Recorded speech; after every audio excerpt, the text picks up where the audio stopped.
I always wanted to live in a small town.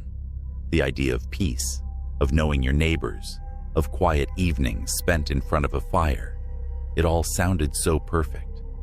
So when I found a job teaching in a tiny village up in the woods of Washington, I jumped at the chance. The town was called Ashwood. Hidden deep in the forest, with only one road in and out, it was like something out of a storybook. Quaint, with old wooden houses, a single general store, and a diner that doubled as the town's main social hub. The first time I drove through the tunnel of trees that led to Ashwood, I remember thinking how the branches seemed to arch overhead, like they were watching me. But I brushed it off. I was excited. New beginnings, a fresh start. Ashwood had everything I wanted: solitude, nature, and an old, cozy house that was renting for dirt cheap. I moved in late in the summer, just before the school year started. The first week was a dream. The locals were friendly, but distant. Not in a rude way, but in the way people get when they've lived their whole lives in the same place. Like they were used to strangers coming and going. My house was nestled at the edge of town, right where the woods began. From my back porch, all you could see were trees, stretching out for miles. It was quiet. Too quiet sometimes. At night, the silence would press in on me, and I'd wake up, feeling like someone was watching me through the windows. But I always chalked it up to nerves. New town, new job, new everything. It was bound to make me a little jumpy. Then, one evening, about a month in, something strange happened. I had finished my lesson plans for the next day and was sitting on the porch with a cup of coffee, watching the sun sink behind the trees. The air was cool, and the first hints of autumn were creeping into the breeze. Suddenly, I noticed something out of place. A light, deep in the woods. At first, I thought it was just someone with a flashlight, maybe a camper. But as I stared at it, I realized it wasn't moving. It was just hovering there, between the trees. A single flickering light. I got up and went inside, locking the door behind me. I didn't think much of it after that. People probably wandered out there all the time. But that night, I woke up to the sound of whispering. At first, I thought it was the wind, rustling the leaves outside. But then I realized it was coming from inside the house. I sat up in bed, my heart pounding, straining to hear. The whispers were faint, like a dozen voices murmuring just below the surface of the air, too quiet to make out any words. I grabbed my phone, turning on the flashlight as I crept through the dark house. I checked the doors, the windows. Everything was locked. The whispers stopped, just as quickly as they'd started. I stood there in the middle of my living room, feeling ridiculous. The next morning, I mentioned it to one of my coworkers, Hannah, who'd lived in Ashwood her whole life. She gave me a strange look and said, "Sometimes the wind plays tricks out here. You'll get used to it." I wanted to ask more, but the conversation shifted, and I let it go. But that night, the whispers returned. I woke up again, drenched in sweat, the same murmurs filling the air around me. Only this time, they were louder. I couldn't tell where they were coming from. It was like they were all around me, in the walls, in the floor. I jumped out of bed and ran to the window. That's when I saw it. The light. The same one from before, flickering deep in the woods. Only this time, there were more. A dozen, maybe 2 dozen. All hovering just beyond the tree line, like lanterns swaying in the breeze. I should have called the police. I should have packed up and left right then. But I didn't. I told myself it was some local thing, a festival or a tradition. The whispers? Maybe I was stressed, imagining things. The next day, I went back to the diner. It was a Friday, so the place was packed with locals. I mentioned the lights to a group of them, trying to sound casual. The room went quiet. People stared at me like I'd said something offensive. "You shouldn't go near the woods at night," an older man muttered. "Best to stay inside when it gets dark." I laughed it off, but inside I was rattled. Why wouldn't anyone explain what was going on? Why did they all act like the woods were something to fear? That night, I couldn't sleep. I lay there, staring at the ceiling, waiting for the whispers. They didn't come, but the light did. Around midnight, I saw it flickering again through my bedroom window, closer this time. I don't know why, but I grabbed my coat and flashlight and went outside. I had to know what it was. Maybe it was just kids messing around, or maybe my mind was playing tricks on me. I walked through the yard, into the trees, my breath coming out in shaky puffs of air. The light stayed ahead of me, always just out of reach. I called out, but no one answered. The deeper I went into the woods, the thicker the trees became. The air was colder here, unnaturally so. My flashlight began to flicker, and the light ahead of me grew brighter. Suddenly, the ground beneath my feet felt wrong, soft, like I was walking on a thick layer of leaves. I knelt down and brushed them aside. Beneath the leaves were stones. No, not stones. Gravestones. Old, crumbling, covered in moss. There were dozens of them, hidden beneath the forest floor. My heart was pounding now, and I turned to leave. But the light was gone. The whispers had returned, louder than ever, surrounding me. I spun around, shining my flashlight into the trees. But there was nothing. Just darkness.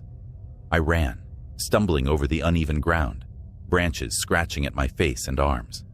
I don't know how long I ran, but when I finally reached my house, I slammed the door behind me, locking it, gasping for air. The whispers were still there, faint but persistent, just outside the window. I didn't sleep that night. The next morning, I packed my things. I didn't care about the job, the town, or any of it. I just wanted to get out.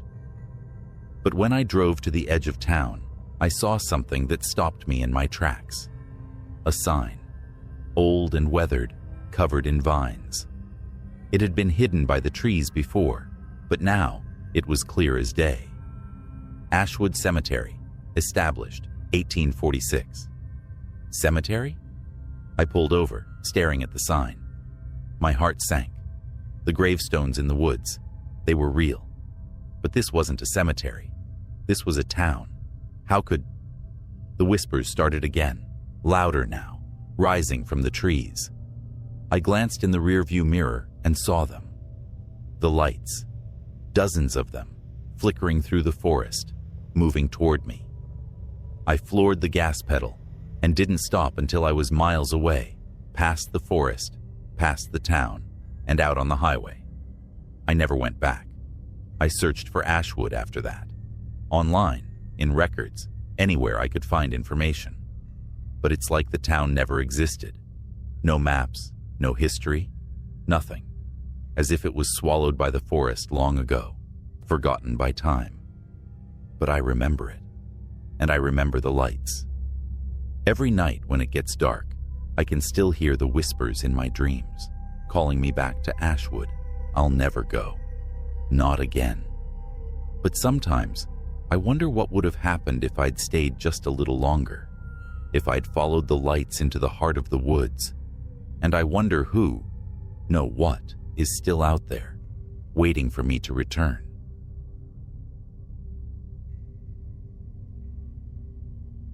I first heard about Ashford by accident. I was driving from Boston to Portland, taking the scenic route through the New England backroads, when my car broke down. The mechanic in the nearest town told me it would be a couple of days to get the part I needed, so I had some time to kill. That's when I heard about Ashford. It was one of those conversations that happen by chance, one you're not supposed to overhear. Two old men at the corner of the diner, leaning in close, voices hushed. The name Ashford caught my attention because I had never heard of it. But I had driven through this part of Maine dozens of times and knew every town within 100 miles. Used to be a nice place, one of the men said, his voice like gravel. Before, well, you know. The other man grunted, then glanced around nervously, as if someone might be listening. I was. They should have let that place die when it wanted to, but now, it's still out there. You go looking for it, you won't like what you find. That piqued my curiosity. A town that wasn't on any map? I'd spent years hiking through remote parts of Maine, photographing ghost towns and abandoned places. The idea of a lost town was too tempting to pass up. "Hey," I called over to the waitress after the two men left. "Do you know where Ashford is?" Her hand froze halfway to the coffee pot. She looked at me, her eyes wide, like I had just said something I wasn't supposed to. "No," she said flatly, and turned away, but not before I saw the tremor in her hand. That sealed it. I needed to find Ashford. The next morning, after poking around a few local libraries and coming up with nothing, I asked the mechanic if he knew anything. He shrugged, wiped his hands on a rag, and said, "You want Ashford? You gotta head north, toward the foothills. But listen, don't go there. Some things are better left alone." I should have listened to him, but I didn't. I set out that afternoon, following his directions. The road narrowed as I drove, turning from paved to gravel to little more than dirt as the forest thickened around me. The trees here were ancient, towering over the road like sentinels, blocking out the sunlight. My GPS gave up, and I had to rely on instinct and a few vague signs pointing toward Ashford Ridge. By the time I saw the first building, it was already late afternoon. The sun was dipping low, casting long shadows through the trees. Ashford appeared suddenly, like it had been waiting, hidden just out of sight. The buildings were old, very old. Wooden houses with sagging roofs, their windows dark. The streets were empty. No cars, no people, nothing. I parked at the edge of what must have been the main street and got out. The air felt thick, heavy with the kind of stillness you only find in places long forgotten. I started walking down the street, my footsteps echoing off the cracked pavement. Every house I passed was the same, abandoned, windows covered in grime, doors hanging off their hinges. The town felt untouched by time, like it had been frozen in place. Except for one thing. There were lights on in some of the houses. Not the warm glow of electricity, though. These were faint, flickering lights, like candles burning in the windows. I tried knocking on a few doors, but no one answered. The houses were locked tight. I found myself in front of what looked like an old general store, its sign faded and unreadable. The windows were broken, but inside I saw movement, something shifting in the shadows. "Hello?" I called, my voice sounding too loud in the still air. No answer. I don't know why, but I walked in.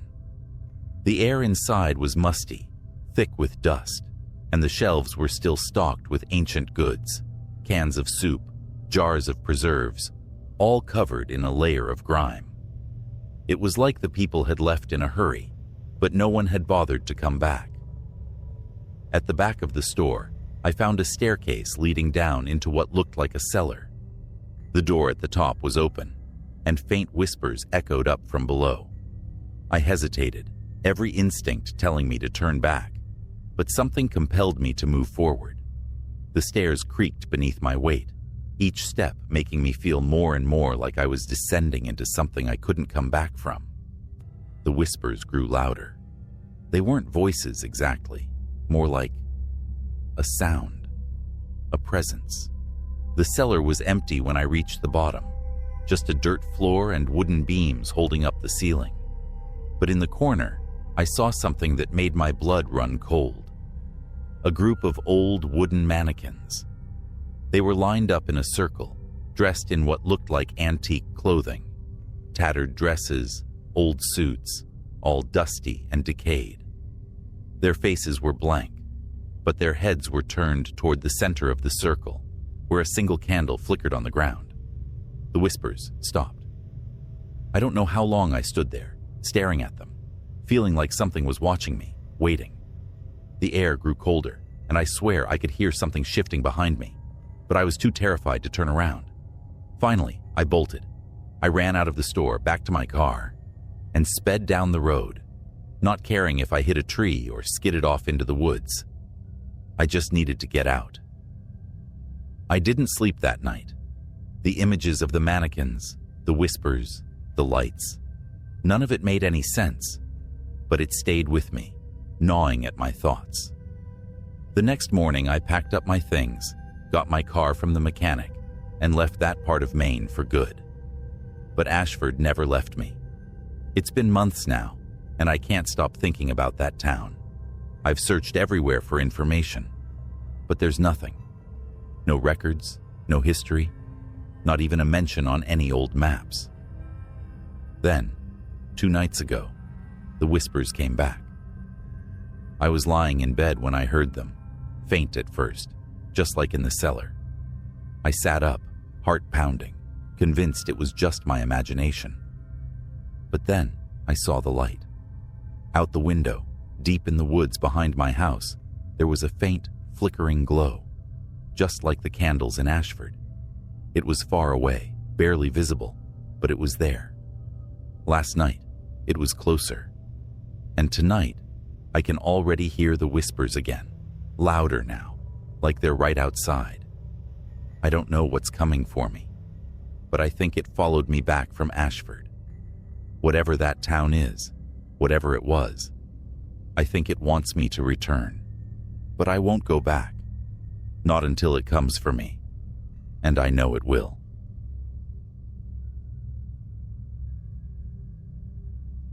I never intended to end up in Pine Hollow. It was one of those towns that you only find when you're lost, tucked deep in the dense Maine woods, forgotten by time and progress. My GPS had failed somewhere back on Route 12, and I was left driving through a maze of winding roads, thick with fog and towering pines. I had just wanted a weekend getaway, a chance to escape the city for a few days, but instead, I found myself pulling into a place I never knew existed. The sign at the entrance was old, the paint chipped and barely legible. Welcome to Pine Hollow, population 326. The town itself looked frozen in time, the kind of place where life moved at a slower pace, or maybe had stopped altogether. Main Street was lined with old, weathered buildings, an antique store, a diner, a post office that looked like it hadn't been used in years. But what struck me first was the silence. Even in the middle of the day, there were no sounds. No birds, no rustling leaves, not even the hum of distant traffic. Just nothing. I pulled up to the diner, figuring it would be a good place to ask for directions. The neon sign in the window flickered faintly. Open, though the place looked anything but welcoming. I stepped inside and was immediately hit with the smell of old grease and something else, something sour. There were a few people sitting at the counter, an old man with a trucker cap, a woman in a tattered apron, and a younger guy staring blankly at the wall. No one looked up when I entered. Not a single head turned. It was like I didn't exist. Excuse me?" I said, clearing my throat. The woman behind the counter, presumably the waitress, blinked slowly, as if waking from a trance. "I'm a little lost. Do you know the quickest way to get back to Route 12? She didn't answer right away, just stared at me with dull eyes. After an uncomfortable pause, she finally spoke. "Ain't no quick way back from here. You're in Pine Hollow now." Her voice was flat, empty, like she'd said the same thing 100 times before. I glanced at the other patrons, but they still didn't move. Didn't even seem to breathe. "Right," I muttered. "Well, could you point me in the right direction at least?" She didn't respond, just picked up a dirty rag and started wiping the counter, though it didn't seem to get any cleaner. Feeling more uneasy by the second, I turned to leave. But before I reached the door, the old man at the counter spoke up. "Once you're here, there ain't no leaving." I stopped. His voice was raspy, like he hadn't used it in a long time. Slowly, I turned back to face him. His eyes were fixed on me now, dark and glassy, as if something was missing behind them. "Excuse me?" I asked, forcing a smile. "What do you mean by that?" He didn't answer, just looked past me toward the window. I followed his gaze and saw what he was staring at. The fog outside was thicker now, almost suffocating, curling around the buildings like it was alive. "You're not the first," he said, his voice barely above a whisper. "And you won't be the last." I didn't wait to hear more. I hurried back to my car, the feeling of eyes on my back as I pushed through the diner door. Outside, the air felt heavier, colder. The fog had rolled in so thick that I could barely see a few feet in front of me, but I wasn't about to stick around to figure out what the old man meant. I jumped into my car, started the engine, and sped down the road, desperate to get out of that place. But Pine Hollow had other plans. I must have driven in circles for hours. Every road I took led me back to the same stretch of Main Street. The fog seemed to swallow everything beyond the town's limits, and no matter which way I turned, I always ended up back where I started, back in Pine Hollow. The daylight was fading, and with it, any hope of getting out. I parked the car in front of an old gas station, one that looked like it hadn't been operational in decades. There was no choice now but to explore the town on foot. Maybe I'd find someone else, someone who could help. As I wandered through the deserted streets, I noticed something odd. The buildings looked the same as when I first arrived, but there were small details that didn't sit right. The windows were all dark, yet every so often, I'd catch a glimpse of movement inside, shadows flitting past, as if something or someone was watching me. The hair on the back of my neck stood up. I came across an old house at the edge of town, its paint peeling and windows cracked. There was a light on inside, a faint warm glow that drew me in. I don't know why I went inside, but something about that light felt different, like it was calling me. The door creaked as I pushed it open. Inside, the house was in shambles, furniture covered in dust, wallpaper peeling from the walls. But the light, an old oil lamp, flickered softly in the corner. I approached it, feeling a strange pull, like it held some kind of answer. As I reached out to touch it, a voice spoke from the shadows. "You shouldn't have come here." I spun around, heart racing. There, standing in the doorway, was a woman. She looked out of place, dressed in old-fashioned clothes, her hair in loose waves that framed a face far too pale. Her eyes, though, those eyes were filled with fear. "Who are you?" I demanded. "What is this place?" Her gaze shifted to the lamp, and her voice trembled as she spoke. "This town, it's not what it seems. You have to leave before they find you." "Who?" I asked, my voice rising in panic. "Who's going to find me?" She didn't answer. Instead, she grabbed my arm and pulled me toward the window. "Look," she whispered, her voice shaking. "They come with the fog." I looked out the window, my breath catching in my throat. Through the thickening fog, I saw them, figures, dozens of them, moving silently between the trees and houses. Their shapes were human, but wrong, like shadows cast in the wrong direction. They moved unnaturally, their limbs too long, their movements jerky, as if they didn't quite belong to this world. "What the hell are those?" I whispered, backing away from the window. "They're what's left," the woman said, her voice barely audible. "The town takes people. It traps them here. And once the fog comes, it's too late." I felt a chill run down my spine. "How do I get out?" She shook her head. "There is no way out, not once you've seen them." I refused to believe it. I bolted for the door, determined to escape. But the moment I stepped outside, I saw them. The figures were closer now, moving toward me, their faces hidden in the fog. The whispering began, low and unintelligible, like 1,000 voices speaking at once. I ran. I don't know how far, or for how long, but the town seemed to stretch on forever. Every street looked the same, every building a mirror of the last. And the fog, it was everywhere, thick and suffocating, filled with those dark, twisted figures. At some point, I collapsed, my legs giving out beneath me. The whispering grew louder, closer, until I could feel the cold breath of the figures at my back. And then, darkness. I woke up in my car. The sun was shining, the fog gone. Pine Hollow looked different in the daylight, normal almost, but the town was just as empty, just as silent. I don't know how long I've been here. Days, weeks. Time doesn't seem to work the same here. I've tried to leave, but the roads always lead me back. The people, the real ones, are gone, replaced by the shadows that watch me from the fog. If you ever find Pine Hollow, don't stop. Don't ask for directions. Don't go inside. Because once the fog comes, you'll never leave. And neither will I.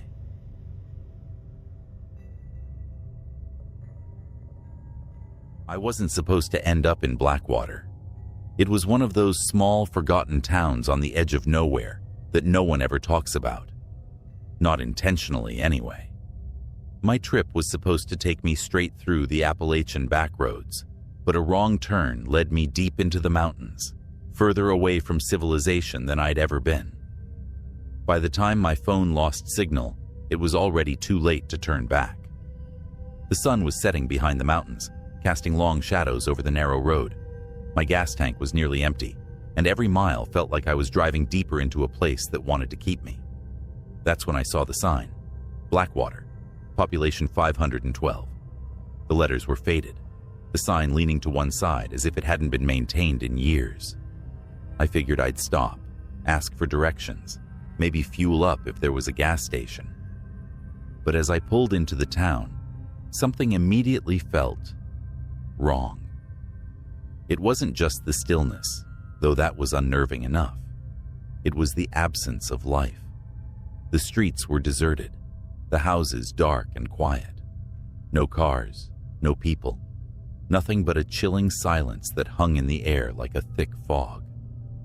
I pulled up to what looked like a general store, its windows coated in dust, the open sign dangling crookedly on the door. My footsteps echoed unnaturally as I approached the entrance. Pushing the door open, I half expected it to be locked, but it creaked loudly, giving way. The smell hit me first, a musty, damp odor that reminded me of a basement left untouched for years. Inside, the shelves were sparsely stocked with canned goods, their labels faded and peeling. I called out, hoping someone would hear me. "Hello? Anyone here?" No response. The air felt thick, oppressive, and I couldn't shake the feeling that I was being watched. I walked toward the counter, where a bell sat, tarnished and rusty. I rang it once, twice. Still, no one came. Just as I was about to leave, I heard a soft creak behind me. I spun around, heart pounding, but no one was there. The door had drifted shut, sealing me in with the stillness. I should have left right then, but I needed gas and directions. Maybe there was someone in the back. I stepped behind the counter, feeling like I was breaking some unspoken rule. As I moved deeper into the store, I found a narrow hallway that led to a door marked Office. The door was ajar, just enough to see that the room beyond was dark. "Hello?" I called again, my voice wavering slightly. There was a sound, faint, like a whisper, or maybe just the wind through a crack in the window. But it didn't feel like wind. I took a step forward, the wooden floor creaking beneath me. I reached out to push the door open when, suddenly, the temperature in the hallway dropped. I could see my breath now, hanging in the air like a ghostly mist. My heart hammered in my chest as the door creaked all the way open on its own. And there, in the dim light of the office, I saw it. A figure stood motionless by the window, its back to me. At first, I thought it was a person, a woman maybe, judging by the long, tattered dress she wore. But something about her was off. Her movements were too stiff, too unnatural. And then she turned. Her face was pale, almost translucent, her eyes dark hollows that seemed to stare through me, not at me. Her mouth opened, but no words came out. Just a low, guttural moan that sent ice-cold terror flooding through my veins. I stumbled back, crashing into the shelves as I tried to turn and run. The cans clattered to the floor, but I barely heard them over the pounding in my ears. I bolted for the front door, not daring to look back, and slammed through it into the cold night air. The town outside was just as empty, but the stillness had been replaced by something far worse. The streets were now shrouded in mist, a thick, suffocating fog that clung to the ground like it was alive. And through that fog, I saw them, figures, just like the woman, walking silently through the town. Their movements were slow, deliberate, their hollow eyes fixed on nothing in particular. They moved in and out of the shadows, fading in and out of sight like wraiths. My stomach churned with dread. These weren't people. They were something else, something that didn't belong in this world. Panicking, I ran to my car, my hands trembling as I fumbled with the keys. As soon as I turned the ignition, the headlights flickered on, cutting through the fog, but the light didn't reveal anything comforting. More figures, dozens of them, now moving toward me. Their faces were pale, expressionless, their eyes dark voids. I slammed the car into reverse, spinning the tires as I sped backward, desperate to get away. But no matter how fast I drove, the town seemed to stretch on forever. Every street looked the same, winding and narrow, leading me deeper into Blackwater. Then I saw it, a gas station up ahead, its lights flickering weakly in the fog. I pulled in, hoping that maybe, just maybe, I could fuel up and find a way out. The pumps were old, rusted, but they still worked. I filled up as quickly as I could, the hairs on the back of my neck standing on end as the figures drew closer. Just as I was about to get back in the car, a voice called out from behind me. "You shouldn't be here." I froze. It was a man's voice, weak and hoarse, like he hadn't spoken in years. I turned slowly, and there, standing in the doorway of the gas station's tiny store, was an old man. His face was gaunt, his skin pale and stretched tight over his bones. But his eyes, they were alive with fear. "You have to leave," he rasped. "Now, before they take you too." "Who are they?" I asked, my voice barely audible. "The people of Blackwater," he said, his voice trembling. "They've been dead for years, but the town, it won't let them rest. And now that you've seen them, it won't let you leave either." My blood ran cold. "What do you mean? I have to get out of here." He shook his head, his eyes filled with a deep, hopeless sadness. "Once you're in Blackwater, you belong to it. The town doesn't let anyone go." I didn't wait to hear more. I jumped back into my car, my hands shaking as I floored the gas. The fog seemed to part in front of me as I sped down the road, the figures fading into the mist behind me. I drove for what felt like hours, maybe days. The fog never lifted. The roads never changed. Every turn I made brought me back to the same place, the heart of Blackwater. The buildings were always there, looming out of the mist, like silent sentinels, waiting. I don't know how long I've been here. Days blur into nights, and the fog never lifts. The figures watch me now, always just at the edge of the mist, never getting closer, but never leaving either. The town doesn't want me to leave, and I've realized now that I can't. There's no escape from Blackwater. If you ever find yourself driving through the Appalachian Mountains and you see a sign for Blackwater, turn around. Don't stop. Don't look for help, because once you're here, there's no going back.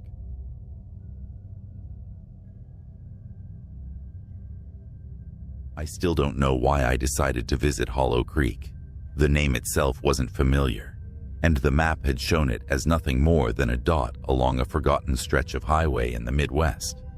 But when my car broke down on a long road trip back to Chicago, The nearest tow company directed me to this small, seemingly innocent town. I figured I'd be in and out within a day, just long enough to get my car fixed and grab a bite to eat. I couldn't have been more wrong. It was late afternoon when I rolled into Hollow Creek, and the first thing I noticed was how quiet it was. No kids playing, no dogs barking, no sounds of traffic, just an eerie, unnatural stillness. The streets were lined with old, worn-out houses, most of them looking like they hadn't been lived in for years. The sun was dipping below the horizon, casting long shadows that seemed to stretch farther than they should, creeping across the ground like fingers reaching for something. I parked in front of the town's only gas station, which looked as ancient as the rest of the town. The pump handles were rusted, and the open sign in the window flickered weakly, as if it might go out at any moment. I stepped inside, the bell above the door chiming softly, but no one was behind the counter. The shelves were half empty, filled with old, dust-covered snacks, and the place smelled faintly of gasoline and something musty, like damp earth. "Hello?" I called out, but there was no answer. I wandered toward the back, hoping someone would appear, maybe an attendant who could point me toward a mechanic.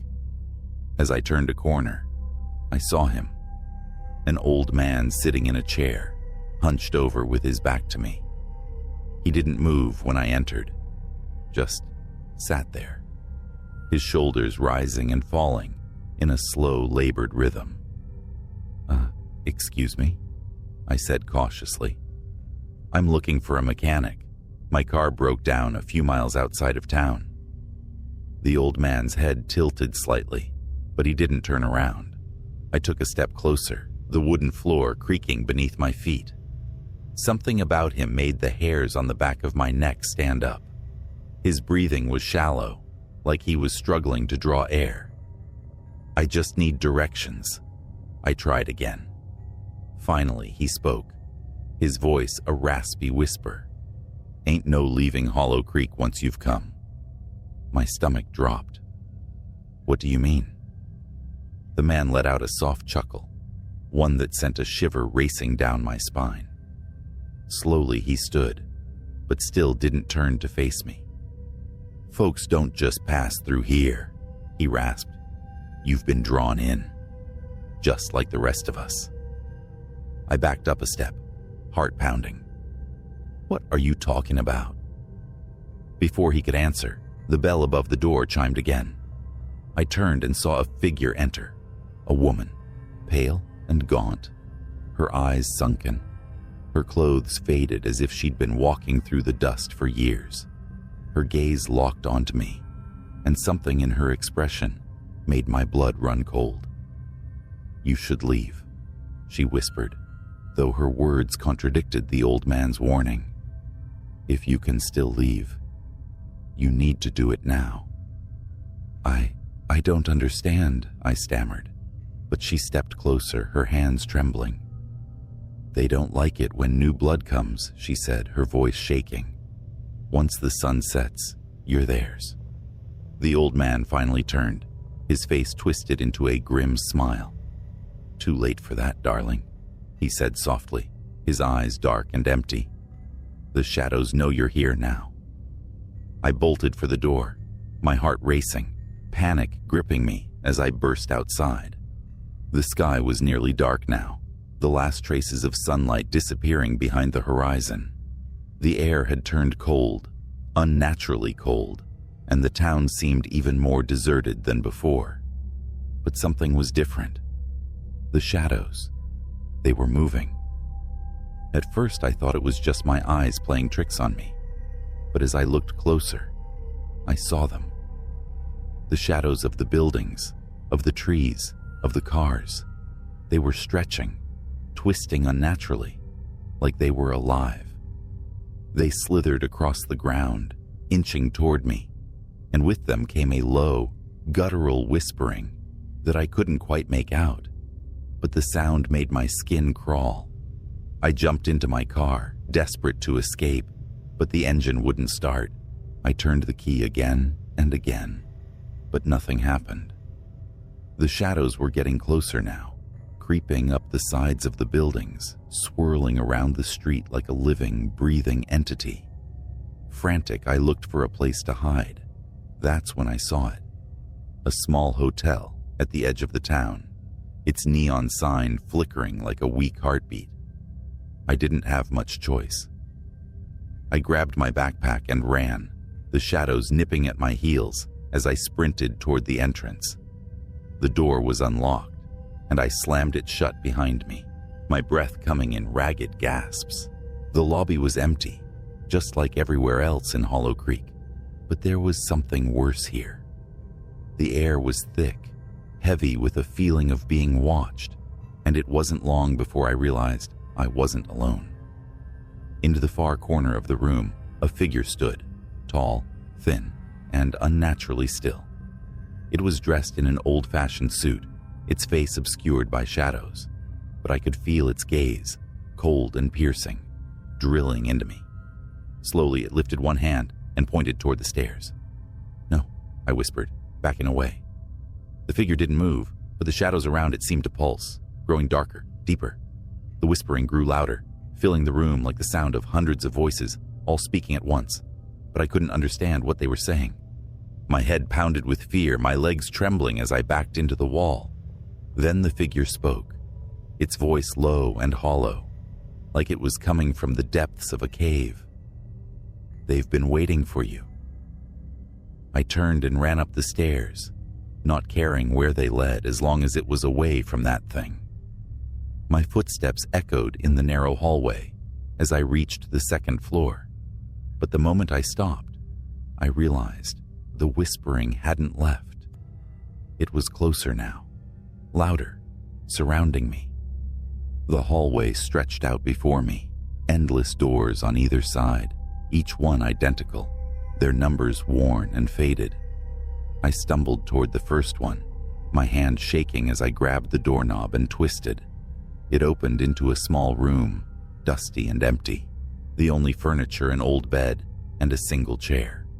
The window was cracked open, but as I stepped inside, the air grew colder, thick with the stench of decay. Suddenly, the door behind me slammed shut. I spun around, heart hammering in my chest, but there was no one there. The whispering filled the room now, louder than ever, and the shadows, they were inside with me. I backed away, pressing myself against the wall as the darkness closed in.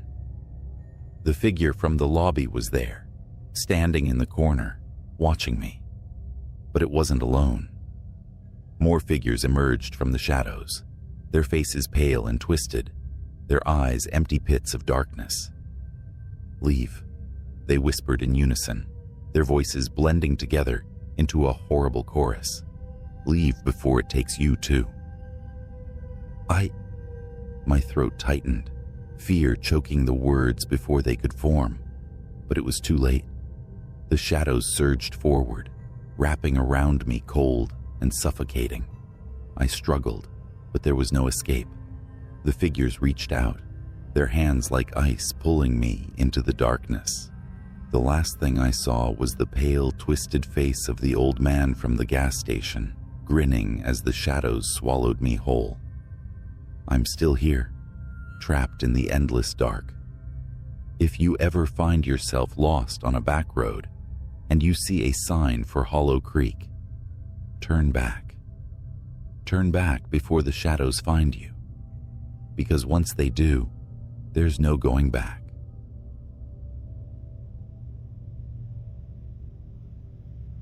I've always been a city guy. Concrete, traffic, crowds, I could deal with all of it. But small towns, they've always made me uneasy, like there's something they're hiding just under the surface. So when my buddy Greg called me up, telling me about a cabin he'd rented for a weekend in some place called Red Hollow, I hesitated. But he convinced me. "It's peaceful," he said. "A break from the madness." I should have trusted my gut. We drove out late on a Friday afternoon, leaving the city behind as the highway narrowed into a single-lane road winding through thick forests. By the time we hit the stretch leading to Red Hollow, The sun was already dipping below the tree line, casting long shadows that seemed to swallow the road. "Almost there," Greg said, his voice bright. He was the kind of guy who thrived in the outdoors. Me? I was just along for the ride, hoping for a weekend of beers, fishing, and maybe some hiking. As we rounded the last bend, the sign for Red Hollow appeared. Old, faded wood with peeling white paint. Population, 145, it read. A small town, even smaller than I'd imagined. Beyond the sign, the town sprawled out in eerie silence, a cluster of worn-out buildings, their windows dark. The only movement came from the occasional flicker of curtains as we drove past. "Where is everyone?" I muttered. There wasn't a single person in sight. No cars parked along the streets, no kids playing, no dogs barking. It was as if the town had been abandoned. "Probably just quiet at this time of day," Greg said with a shrug, though I could tell even he was unsettled. We pulled up to the cabin, which sat on the edge of a small lake, surrounded by thick woods. It looked cozy enough, wooden, 2 stories with a porch that wrapped around the front. But as soon as I stepped out of the car, the hairs on the back of my neck stood up. It was the air. It was thick, almost suffocating. No breeze, just a dead stillness that pressed down on everything. "Let's unpack," Greg said, grabbing his bag from the trunk.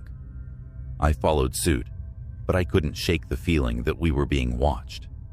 Every time I looked toward the woods, I swore I saw movement, shadows flitting between the trees. But when I blinked, they were gone. Inside the cabin, things felt off. The furniture was covered in a thin layer of dust, like no one had stayed there in years, despite Greg saying it was a popular rental.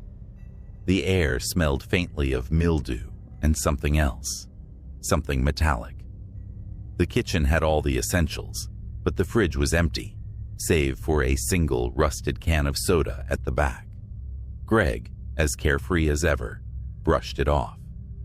We spent the evening on the porch, beers in hand, watching the sun sink into the lake. The quiet was unnerving, though. No sounds of crickets or birds, just that suffocating silence. The only noise came from the faint lapping of water against the shore, but even that seemed muffled, like the sound didn't want to carry in the still air. As night fell, the shadows deepened. The moon barely penetrated the thick canopy of trees surrounding the cabin, and soon enough, we were enveloped in darkness. The temperature dropped sharply, and I found myself shivering, though I couldn't say if it was from the cold or the creeping sense of dread settling in my gut. Around midnight, something happened. It started as a low hum, barely audible, coming from the direction of the town. At first, I thought it was my imagination, but Greg turned to me, his brow furrowing. "You hear that?" he asked, his voice tight. I nodded, straining to listen. The hum grew louder, vibrating through the air, until it became a deep, resonating drone that made the ground tremble beneath our feet. We exchanged nervous glances, but neither of us said a word. Then the lights went out. The porch light flickered once, twice, then died, plunging us into pitch-black darkness. The hum was deafening now, pulsating through the air, rattling the windows. Greg jumped up, grabbed his flashlight, and swung the beam out toward the woods. "Maybe it's a generator or something in town," he said, though he didn't sound convinced. That's when we saw them. Figures, barely visible in the darkness, standing just at the edge of the tree line. There were 5, no 6 of them, watching us. They didn't move, didn't speak, just stood there, their faces hidden in shadow, their bodies unnaturally still. "Who the hell are they?" I whispered, my voice trembling. Greg didn't answer. He just stared, his flashlight shaking in his hand. Suddenly, One of the figures moved, stepping forward into the pale beam of light. My heart stopped. It was a woman. But her face, God, her face was all wrong. Her skin was pale, almost translucent. Her eyes black pits that reflected no light. Her mouth hung open in a grotesque grin, showing teeth that were too sharp, too long. She raised a hand, pointing directly at us. "Get inside," I hissed, grabbing Greg by the arm. We scrambled into the cabin, slamming the door behind us, bolting it shut. My hands were shaking so badly I could barely turn the lock.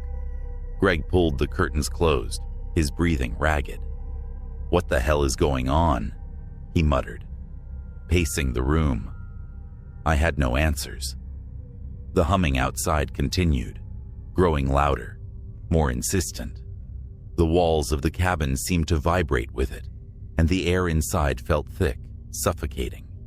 I could hear something now, faint whispers just beyond the door.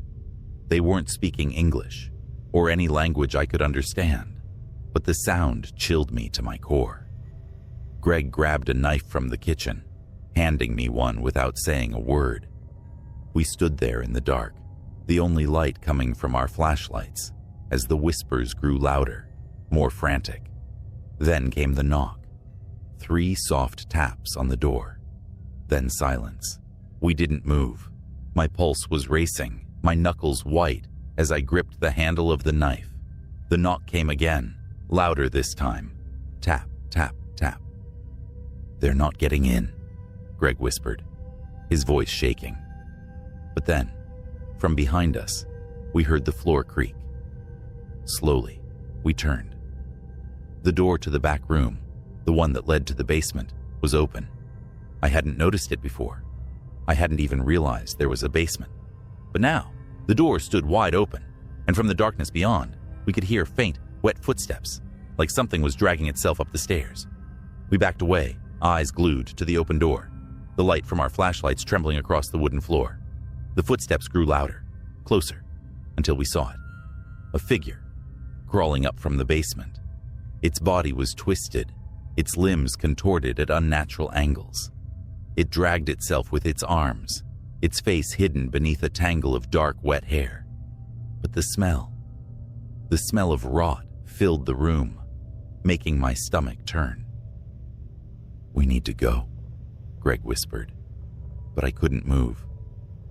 I was frozen, rooted to the spot as the thing pulled itself closer, its face finally lifting from the floor to reveal eyes. Dead, hollow eyes, staring straight through me. It smiled. I don't remember running. I don't remember how we got out of that cabin, out into the night. But we did. We ran through the woods, not stopping, not looking back, even as the whispers followed us, even as the shadows twisted and stretched along the ground, reaching for us. We didn't stop running until we hit the highway, our lungs burning, our bodies trembling with exhaustion. When we finally flagged down a passing car, I couldn't even explain what had happened. I didn't want to. Red Hollow doesn't exist on any map anymore. I've looked, I've searched, but no one seems to have heard of it. Greg doesn't talk about it, and neither do I. But sometimes, late at night, when the world is quiet, I can still hear that hum, that low, resonating hum that reminds me we never really left.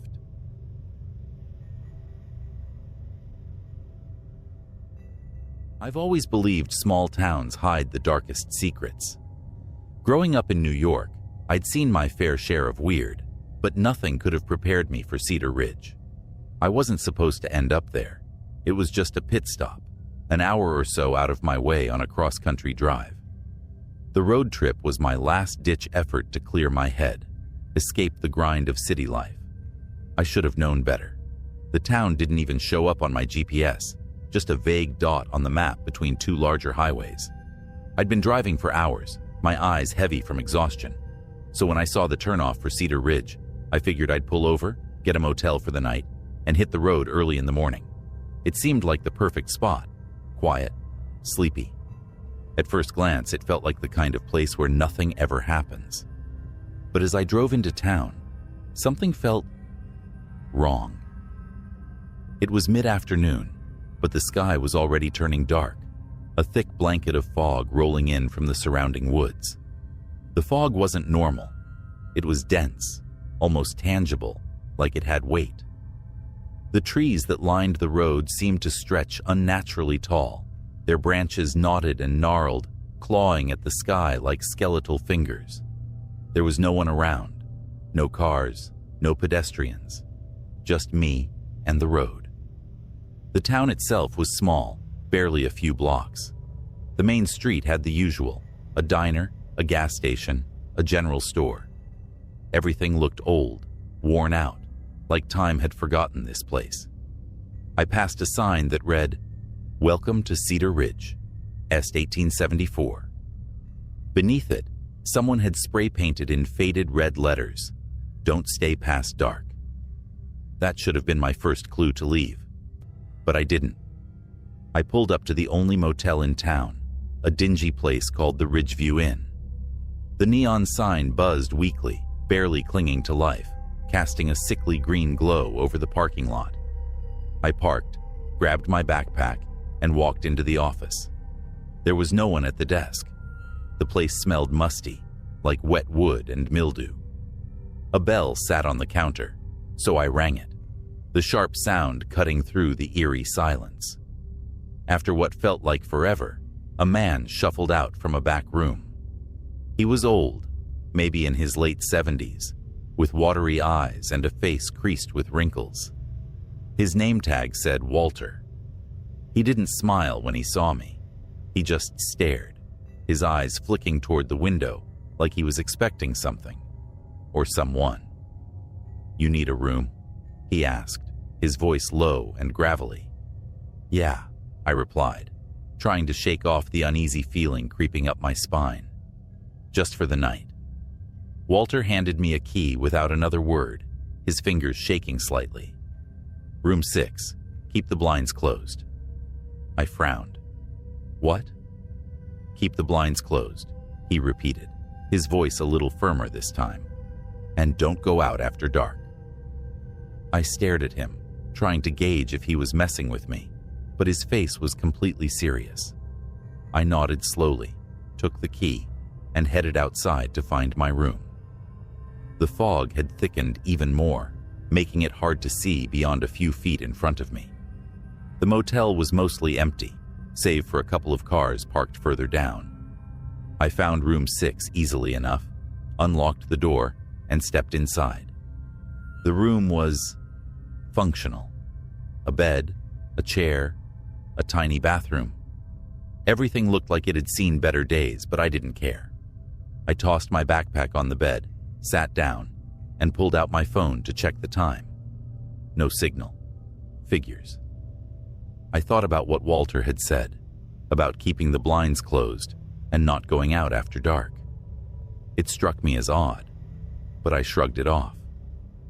Old people get superstitious about weird stuff, I told myself. Besides, the fog outside made it seem like a good idea to stay in for the night. An hour later, I was in bed, flipping through a book I'd brought, trying to ignore the creeping sense of unease that had settled in my gut. The fog outside pressed against the window like it was alive, swirling and thickening with each passing minute. I kept glancing at the blinds, half expecting to see something or someone. Just after midnight, the power went out. The room plunged into darkness, and for a second, I just sat there, listening to the oppressive silence. No wind, no crickets, nothing. I grabbed my phone, its weak glow the only source of light, and tried to turn it back on.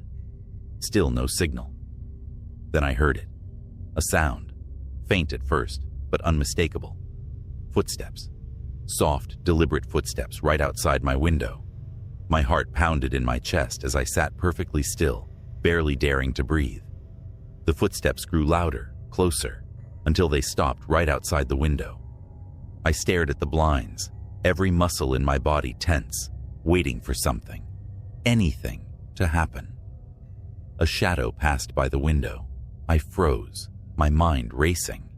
Maybe it was another guest, I thought, someone walking to their room. but something about the way the shadow moved. It wasn't right. It wasn't human. Then came the knock. 3 slow, deliberate taps on the window. I nearly dropped my phone, my hands trembling. I didn't move, didn't respond. The knock came again, this time louder, more insistent. "Who's there?" I croaked, my voice barely above a whisper. Silence. The knock came again, and this time it was accompanied by a voice, a low, rasping whisper, barely audible through the thick glass. "Let me in." I scrambled off the bed, my heart hammering in my chest. There was no way I was opening that door. I backed away, gripping the phone like it was a lifeline, and watched in horror as the shadow outside the window moved again, shifting, twisting unnaturally. "Let me in," the voice repeated, louder this time, more demanding. I bolted for the door, yanking it open and rushing outside, the cold, foggy air hitting me like a wall. The parking lot was empty, no sign of the shadow or the source of the voice. I glanced around frantically, but the fog was too thick to see more than a few feet in any direction. Suddenly, the fog moved. Not with the wind, there was no wind, but as if it had a mind of its own. It swirled around me, thickening, twisting, forming shapes. Faces. Pale, distorted faces with hollow eyes and wide, gaping mouths.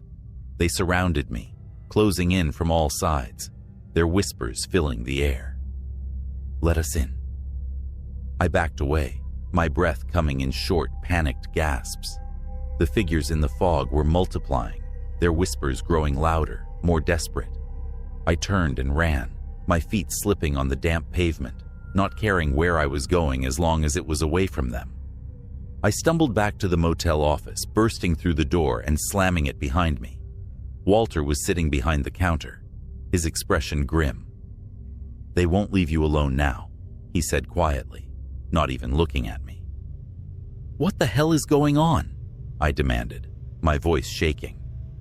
Walter sighed, rubbing a hand over his weathered face. "Cedar Ridge isn't like other towns. The fog, it's not natural. It comes every night, brings them with it. The ones who were lost, the ones who couldn't leave." I stared at him, my mind racing. "What are you talking about? What are those things?" "Spirits," he replied, his voice heavy. "Trapped in the fog. They died here long ago. They can't leave, and now they try to pull others in." I felt a cold chill run down my spine. "How do I get out?" "You can't," Walter said simply. "Once the fog finds you, you're theirs. The only thing you can do is survive the night. If you make it till morning, the fog lifts. But if you step outside again before dawn..." He didn't finish the sentence. He didn't have to. I spent the rest of the night holed up in that office, staring out the window as the fog pressed against the glass, swirling, moving, watching. The whispers never stopped, their voices seeping into my mind, their faces appearing in every shadow, every flicker of light. But I didn't let them in. When the first rays of sunlight broke through the fog, it vanished, retreating back into the woods like it had never been there at all. I left Cedar Ridge that morning, driving as fast as I could, not daring to look back. I never found the town again.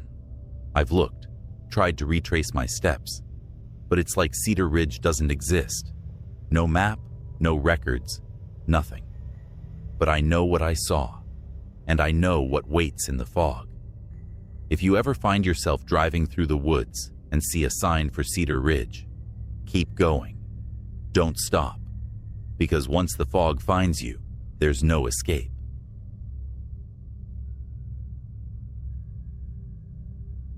I've driven through hundreds of small towns in my life, but Miller's Grove? That one still haunts me. I wasn't supposed to stop there. Hell, I'd never even heard of it. I was just passing through, trying to make it to my buddy's cabin by nightfall. It was late October, and the days were getting shorter, but I figured I had time. I was wrong. The sun had already dipped below the horizon by the time I saw the sign. Miller's Grove, population 1,037. A little town tucked between two stretches of highway, just another dot on the map. The gas gauge on my truck had dipped into the red, so I decided to pull over, fill up, and get some food before pushing on. The first thing that hit me when I rolled into town was the stillness. Not just quiet, the kind of dead calm that makes you uneasy, like the town itself was holding its breath. I pulled into a gas station on the edge of town. The place looked like it hadn't seen much traffic in years, the paint peeling off the walls, the lights flickering dimly above the pumps. But I was on fumes, so I got out and started filling up.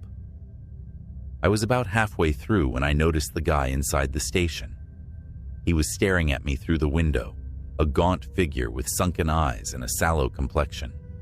He didn't move, just watched. I gave a nervous wave, but he didn't respond, his eyes tracking my every movement. The pump clicked, and I quickly replaced the nozzle, eager to get back on the road. But before I could get into the truck, something caught my eye. A figure, standing at the edge of the gas station lot, just beyond the reach of the lights. I couldn't make out much, just the silhouette of a person, standing motionless, facing me, watching. I told myself it was nothing, probably just someone from town. But still, I felt that uneasy prickle on the back of my neck, like I was being watched by more than just one set of eyes. I decided to go inside and grab something to eat, maybe ask the guy at the counter what the deal was. When I walked in, the guy behind the counter was still staring at me, his eyes wide and unblinking. Up close, he looked worse than I thought, pale, almost sickly, with dark circles under his eyes. The place was old, dusty, and smelled faintly of mildew. "Evening," I said, trying to sound casual. "Just passing through. Do you have any food?" The man didn't respond for a moment. He just stared, his eyes never leaving mine. Finally, he nodded toward a corner where an old fridge hummed loudly. "Cold sandwiches," he muttered, his voice dry, like it hadn't been used in a while. I grabbed one of the sandwiches, though my appetite was fading fast, and headed to the counter. "Quiet place you got here," I said, trying to break the tension. "Where is everyone?" The man blinked slowly. "They're around," he said, his voice low and strange. "Best not stay too long, though. Not after dark." That was the second time someone had warned me about the night. I paid for my sandwich and left without saying another word. The figure at the edge of the lot was gone now, but the town felt different, darker somehow. I got back in my truck, my gut telling me to get out of Miller's Grove as fast as I could. But then, of course, the truck wouldn't start. I tried turning the key again and again, but all I got was the whine of a dead engine. "You've got to be kidding me," I muttered, slamming my fist against the steering wheel. My phone had no signal, naturally, and I realized I was stuck. I looked back at the gas station, considering whether to ask for help, but the man was no longer at the window. The lights inside the station flickered and went out, leaving the place in darkness. I had no choice. I'd have to find a mechanic, or at least someone who could give me a jump. I grabbed my flashlight from the glove box and stepped out into the night. The fog had rolled in thick, wrapping around the buildings and swallowing the edges of the road. The few streetlights that lined the main road flickered weakly, their glow barely cutting through the mist. I started walking toward what I thought was the center of town. The buildings around me were old, their windows dark and empty. No signs of life, no cars, no people, nothing. The farther I walked, the more I felt like I'd wandered into a ghost town. Then I saw them.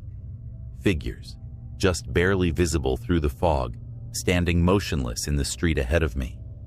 They were like shadows, indistinct and unsettling, and they weren't moving. They just stood there, watching me. I shined my flashlight toward them, but the beam barely penetrated the fog. The figures didn't flinch, didn't acknowledge the light at all. I took a step back, my heart racing. "Hello?" I called out, my voice shaky. No response, just silence, thick and heavy. I backed away, turning to head back toward the gas station. But as I did, I saw more figures standing in the street behind me, blocking my way. They were closer now, no more than 20 feet away, their forms dark and unnatural, their heads slightly tilted like they were observing me. Panic gripped me. I turned and ran, not caring where I was going, just needing to get away from them. My boots slapped against the pavement, the sound echoing unnaturally loud in the stillness. The fog seemed to press in around me, thickening with every step, until I could barely see a foot in front of my face. I didn't stop until I reached a church. Its steeple loomed out of the fog, casting a long shadow over the empty street. I stumbled up the steps and yanked open the heavy wooden doors, slamming them shut behind me. Inside, the church was empty. The air was thick with dust, and the faint smell of incense lingered in the air. Rows of old wooden pews stretched out before me, leading up to an altar that was draped in tattered cloth. A single candle flickered in front of the altar, casting long shadows across the walls. I sat down in one of the pews, trying to catch my breath, my heart still pounding in my chest. For a moment, I thought I was safe. But then I heard it, a soft rustling, like the sound of footsteps on old wooden floors. I froze, listening. The sound was coming from the back of the church. Slowly I turned, my flashlight shaking in my hand. At first I saw nothing, just the empty pews and the flickering candlelight. But then, out of the corner of my eye, I saw movement. A figure standing in the shadows, barely visible in the dim light. It was a woman, her face obscured by a veil of dark hair. She stood perfectly still, her hands clasped in front of her, her head tilted slightly to one side. Who are you?" I stammered, my voice trembling. The woman didn't respond. She just stood there, watching me. I backed away, my hands shaking. I need help," I said, my voice barely a whisper. "My truck." She took a step forward. I stumbled back, tripping over the edge of a pew, falling hard onto the floor. When I looked up, she was closer. Her face was still hidden, but I could see her eyes now, dark, hollow, and empty. "Leave," she whispered, her voice a soft hiss that echoed through the church. I scrambled to my feet, not daring to take my eyes off her. She took another step toward me, her movements slow and deliberate, like something out of a nightmare. "Leave," she said again, louder this time, her voice cold and unnatural. I didn't need to be told a third time. I bolted for the door, flinging it open and racing back out into the fog. The figures in the street were gone now, but I could still feel their presence, watching me from the shadows, waiting for me to slip. I ran until I reached the gas station again. My truck was still there, but something was different. The fog had receded just enough for me to see the road ahead. The same gaunt figure from earlier stood near the pumps, still as stone, staring at me. But this time, I didn't care.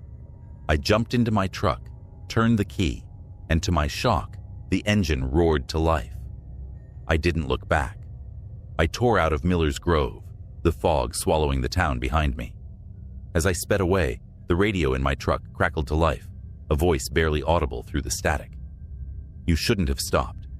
I never found Miller's Grove again. But sometimes, late at night, when the fog rolls in thick and the roads are empty, I still hear that whisper. I still see those figures in my rearview mirror, watching, waiting.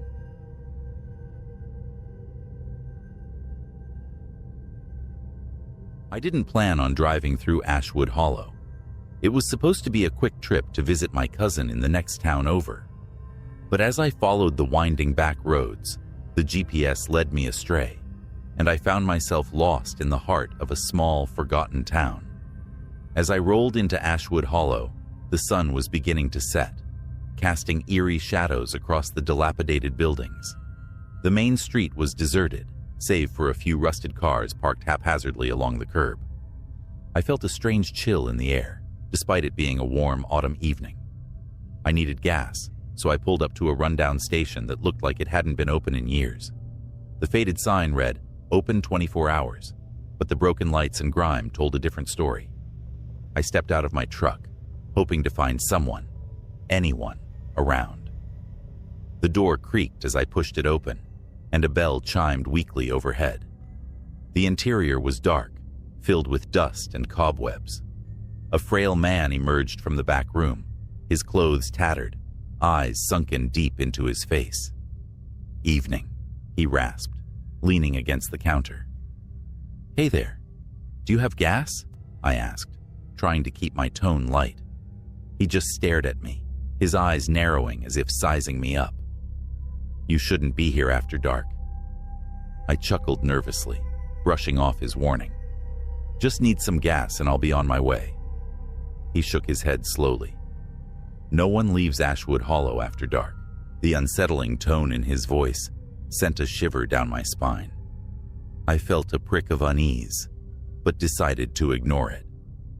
"All right, I'll just fill up and head out." He pointed to an old pump outside, his expression grave. "Make it quick."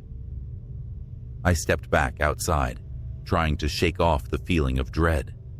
As I began pumping gas, I glanced at the surrounding buildings. Most were boarded up, but one caught my eye. It was a small diner, its neon sign flickering feebly. The windows were dark, but I could make out silhouettes moving inside. Curiosity got the better of me. I finished filling my tank and locked up the truck, making my way toward the diner. As I approached, the door swung open, and an elderly woman with wild gray hair stepped out. Her eyes were wide, almost frantic. "Don't go in there," she hissed. "You don't know what's inside." I was just curious," I said, taken aback. "Curiosity gets you killed in this town," she muttered before shuffling away, glancing over her shoulder as if expecting someone to follow her. Feeling a mix of defiance and fear, I stepped inside the diner. The interior was dim, the smell of stale coffee and something rotting hanging in the air. A few patrons sat in booths, but their faces were hidden in the shadows. I approached the counter, where a worn-out waitress wiped down a sticky surface. "Can I get a coffee?" I asked, trying to sound casual. She looked at me, her eyes glazed over. "You shouldn't be here. Not at this hour." "Why does everyone keep saying that?" I replied, frustration creeping in. The waitress leaned closer, her voice dropping to a whisper. "The night brings out the shadows. They don't like strangers." "Shadows?" I scoffed, but my heart raced. "Those who went missing," she explained, her gaze distant. "They become shadows, roaming the town. If they see you..." Her voice trailed off, and she turned away. I felt a chill grip me as I glanced at the other patrons, all staring at me with hollow eyes, expressions unreadable. I turned and left, the diner's door swinging shut behind me. I walked back to my truck, a sense of urgency building within me. The sun had dipped below the horizon, and darkness enveloped the town like a heavy cloak. I hopped into my truck, hoping to put as much distance between myself and Ashwood Hollow as possible. But as I turned the ignition, the engine sputtered and died. I tried again. Nothing. Panic surged through me. The shadows, they were watching. I stepped out, my heart racing, and looked around. The street was silent, too silent. That's when I noticed them. Figures moving in the darkness, slowly creeping toward me. They were human-like but distorted, their shapes twisting and morphing like smoke. "Get in the truck," a voice shouted from behind me. It was the old man from the gas station. He was waving his arms frantically. "Get in." I didn't think twice. I bolted for the gas station, slamming the door behind me as I heard the whispers of the shadows grow louder. "Help me!" I yelled at the old man, who was already locking the door. "They're coming," he cried, looking out the window. "You should have listened." Why are you helping me? I panted, fear bubbling inside. I've seen too many people like you get taken, he replied, voice shaking. We need to hide. He led me to a back room filled with dusty shelves and old cans of food. The window was boarded up, but I could still hear the whispers outside scratching at the walls. What do they want? I asked, my voice trembling. They want to take you, he said, his eyes wide with fear. They feed on fear, on the lost souls who wander too close. I pressed against the wall, the darkness closing in. What do we do? We wait, he said simply. Hours passed, though it felt like days.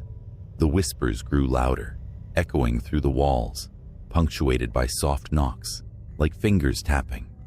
I felt like I was losing my mind. I peeked out from behind the shelves, desperate for a glimpse of what was happening outside. The diner's door swung open, and the figures rushed inside, shadows swirling around them.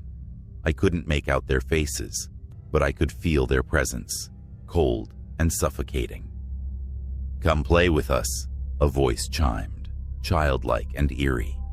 Stay back, the old man shouted, waving his arms in a futile gesture of protection. I stepped back, the fear constricting my chest. What do they want? I whispered. They want to take you into the darkness, he replied, his voice trembling. But you must resist. Remember, they can't cross the light. I glanced around the room, searching for anything I could use. A flickering light bulb hung from the ceiling, and the old man rummaged through a drawer, pulling out an ancient flashlight. Use this, he said, handing it to me. If you see them, shine it directly at them. With trembling hands, I took the flashlight, my heart racing as the whispers outside intensified. Suddenly, there was a loud crash, and the door flew open, the shadows spilling into the room. I pointed the flashlight at them, and a beam of light sliced through the darkness. The shadows recoiled, shrieking in unison. No, you cannot keep us away. I pushed the old man behind me, my hand shaking as I kept the light trained on the advancing figures. Stay back, I shouted, my voice surprisingly strong. The shadows faltered, their forms wavering like smoke caught in the wind. You belong to us, one of them hissed, reaching out with elongated fingers. Never, I shouted, pushing forward with the light. I won't let you take me. With every step I took, the light pushed them back, and the whispers turned to wails. I backed toward the door, determined to escape. The old man was right behind me, fear etched on his face. Go. Run, he urged. I dashed past him, the flashlight illuminating the way as I burst out into the night. The shadows recoiled, their forms twisting and screaming, but I kept moving, my heart pounding in my chest. I sprinted to my truck, praying the engine would start this time. I jumped in, slamming the door shut, and turned the key. It roared to life. Without a second thought, I hit the gas, tires screeching as I tore out of Ashwood Hollow. As I drove away, the darkness receded in my rearview mirror. The whispers faded, replaced by the roar of the engine. But even as I escaped, I felt their eyes upon me, watching from the shadows. I never returned to that cursed town, but sometimes, late at night, I hear those whispers.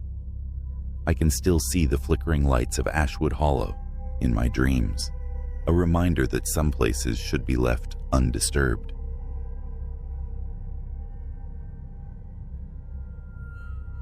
I wasn't supposed to end up in Silver Pines. My original plan was to take a scenic route on my way to the coast, but a wrong turn on the highway and a malfunctioning GPS led me down a narrow, winding road I'd never seen before. The trees loomed over me like ancient guardians, their branches blocking out what little sunlight remained. There wasn't a car in sight, and my phone had long lost signal. As I drove deeper into the forest, I passed a faded sign, barely readable through the overgrowth. Welcome to Silver Pines. The lettering was cracked, the wood splintering from age, but it was enough to catch my attention. I hadn't heard of Silver Pines, but it looked like the only town for miles. Figuring I could get directions or at least some gas, I took the next turn and headed into town. Silver Pines was strange from the start. The main street was completely deserted, despite it being late afternoon. The buildings looked as though they hadn't been touched in years. Windows were covered in dust. Doors hung crooked on their hinges, and there was an overwhelming sense of abandonment. A thick mist curled through the empty streets, twisting like smoke between the buildings. I pulled up to a small gas station at the edge of town, the kind with old-fashioned pumps and a peeling sign that read, "Open." I got out of the car, stepping into the eerie quiet, and noticed a man sitting behind the counter inside. He was old, maybe in his 70s, and he didn't move when I approached the door. The bell above the door gave a sharp jingle as I stepped inside. The man didn't look up, his eyes fixed on something in the distance, as though he hadn't even noticed I was there. "Excuse me," I said, trying to sound casual. "I took a wrong turn. Can you point me back to the highway?" For a moment, he didn't respond. Then slowly, his eyes shifted toward me. They were cloudy, as if he was looking through me rather than at me. His voice was a low rasp when he finally spoke. "You're not supposed to be here." "Yeah, I'm lost. Just need to get back to the main road," I said, a bit more nervously now. "No one leaves Silver Pines," he murmured, barely above a whisper. The hair on the back of my neck stood up. "What do you mean?" His eyes drifted past me, out the window, as if watching something I couldn't see. "They come when the fog rolls in. The ones who stayed too long. They come back." I glanced outside. The fog had thickened, now swirling more densely along the street. Something was wrong. Everything about this town felt wrong. "Look," I said, stepping back toward the door. "I'm just passing through. I'll be out of here in no time." The old man said nothing more, his gaze fixed on the mist outside. I felt a growing unease in the pit of my stomach. Without waiting for a response, I left the gas station and hurried back to my car. But when I turned the key, the engine sputtered and died. "Great," I muttered, trying again. Nothing. I checked my phone, still no signal. I looked up and saw the fog was thicker than before, swallowing the street whole. Panic began to creep in. I had to get out of here. I spotted a small diner a few blocks down the road, its neon sign flickering faintly through the mist.